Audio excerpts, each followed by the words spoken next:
Hello all, welcome to Finsecure's first episode of Candlestick series.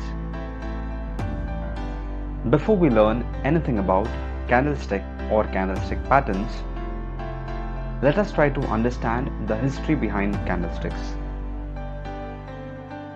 Candlesticks have been around a lot longer than anything similar in the world. The Japanese were looking at candlestick charts as far back as the 17th century, whereas the earliest known candlestick charts for people in different parts of the world appeared in the late 19th century.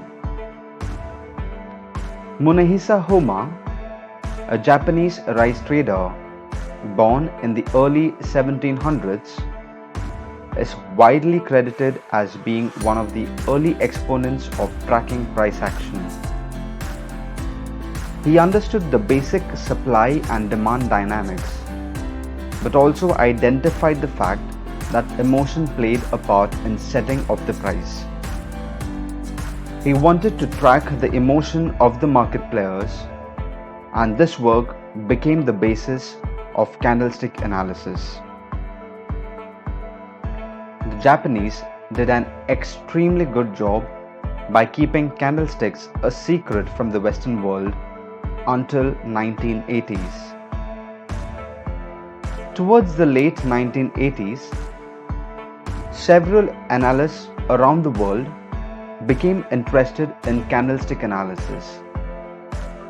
One such person was Steve Nissen, who was a technical analyst at Merrill Lynch in New York. He produced a paper that showed a series of candlestick reversal patterns and explained their predictive powers. Later on, he went on to publish a book titled Candlestick Charting by Steve Nissen.